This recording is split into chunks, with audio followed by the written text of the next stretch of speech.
But we felt that it's not going to be too long, even before entering the conclave. We did not have any compromise before we move in the conclave. No, that's not the case at all. It's just a general feeling. Okay, apostle is important. It's like following the footsteps of Francis. Though we said very clearly, we are not trying to find a copy of Pope Francis. It's impossible to find a copy of Pope Francis. Everyone is unique.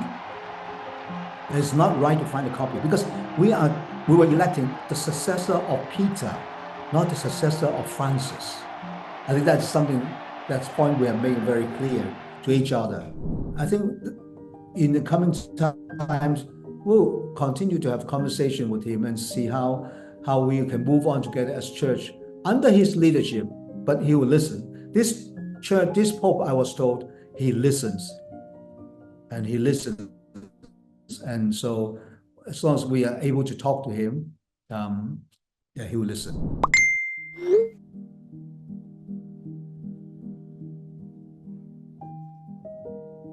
You mean the new Pope, Prevost? Yeah. Prevost. I really don't know him that much, even though we are from the same cohort as the Cardinal. But the general impression of Prevost is he's kind of low key, very personal, very caring. He's a good pastor, and of course we have talked about Prevost as a possible candidate. That's considering his quality and that type of thing, and that's quite common. We talk about this or this cardinal or that cardinal, what is his quality, especially his strengths, and how would that see, for example, we say, well, we want to see the next Pope, this Pope, be a pastor. Okay, a pastor is important. It's like following the footsteps of Francis. Though we said very clearly, we are not trying to find a copy of Pope Francis. It's impossible to find a copy of Pope Francis. Everyone is unique. It's not right to find a copy because we were electing the successor of Peter, not the successor of Francis.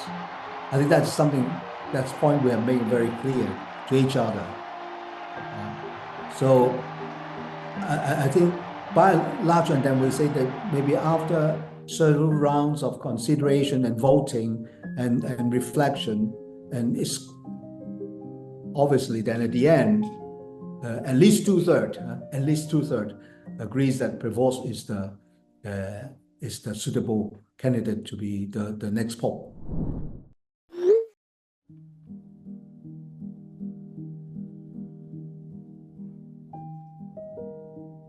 So about the synodality that the Pope Leo mentioned in his speech, a lot of us are very happy to hear he mentioned synodality, because there are people who wonder whether with the new Pope, the synodality would disappear or not. But it's very clearly he wants this to continue and that we move on with courage and audacity. I think that is a very important point. I'm so happy to hear that. So in that way, the Hong Kong diocese, we already have an ad hoc committee on how to promote the development of synodality in the diocese. And we will continue now with this empowerment from Pope Leo, new Pope. I think this is an important point to bring up. I want to mention something in English, which I missed earlier on, is Pope Leo also mentioned the word inclusivity. And I think that is important. And actually, it also reflects what Francis has been saying, Pope Francis. For a synodal church, we don't just move on as a mainstream church. We have to really pay attention to the marginal groups, those are marginalized, how we can invite them or reach out to them so that together we can walk. And this is something I think that is a challenging thing, but very meaningful, should we be able to do that.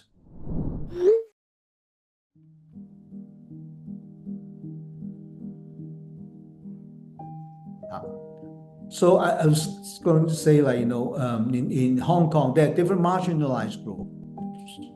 And we cannot understand everyone. But I think it's important not to just rely on reading what the media said about this group or that group, and some reports. I think the reports sometimes are written for some kind of needs, for some kind of purposes. So they may not be as objective as they should. But I think for us, as church people, as people of God, we really need to go out and experience and know them, have contact with them, and listen to them before we make our judgment, before we tell them what they need to do. We have no right to tell them what they need to do before we really understand them. I think this is one of the biggest problem for us, is we usually have some preconceived learning, or scholar said this and expert said this, and that's it. Those are good references, but they are not the answer. The answer comes from how we experience these groups, and then we know from other experience, other opinions, how to better help. Sometimes it's not just by asking for the government, and make protests, and they should give this, that, to give this to them and provide that for them. And that's only one way of a possible solution. But also important is that we as church, each parish have so many parishioners. How can we go out really and meet them in person and understand them and accompany them? That may be also important for them to feel that they're connected to the world, to society, and not being abandoned, not being misunderstood. So I think there are different ways for us to work.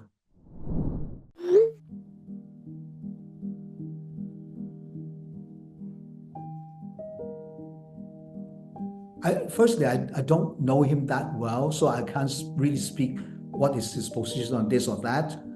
But I believe that once he is now in a new position as the chief pastor of this universal church, he will have to rethink or reflect on his perspective, his stance on a few other issues, and he also needs to develop himself, right?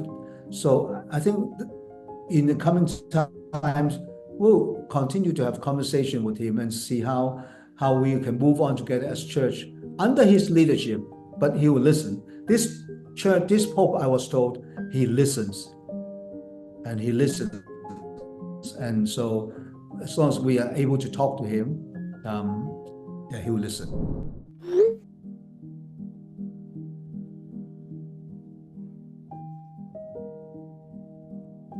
And actually, he has visited China before, so he is not a stranger to the Chinese culture. He knows about China, and he follow like the track of Pope Francis, like wanting to have dialogue, to be inclusive, to listen, and to push forward that relationship between China and Vatican. I think that is pretty clear. Actually, I can tell one thing to you. Share one thing to you. I've learned from Cardinal Tong. I also gave a small statue of Our Lady of Sheshan to Pope Leo after he was elected, just to ask him not to forget us, the Chinese church and the Chinese people. And of course, he was affirmative on that.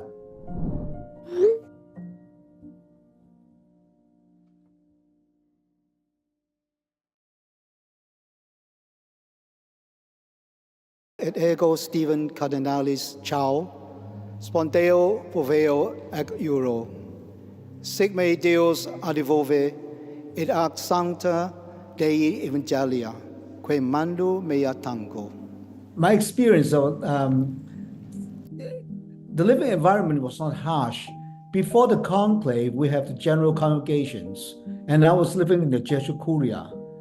There's no problem then. Of course, Jesuit Curia is just a normal way of living. But even when the conclave, just before it began, I moved into Santa Marta, the hostel, where Pope Francis stayed when he was alive. The food was okay. They actually hired someone different and they designed some menu that would give us like food that is easier for digest and then not as heavy, and so it's healthier. But it's good. I think for the non-vegetarian, they look good to me. For the vegetarian, it's okay. It's okay.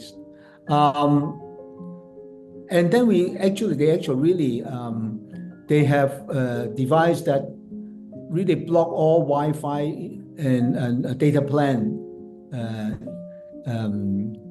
broadcasts. Okay, broadcasts is all blocked, and they actually have all our phones, iPad, and even iWatch, Apple Watch, all locked in a secure bag. We're not allowed to use it.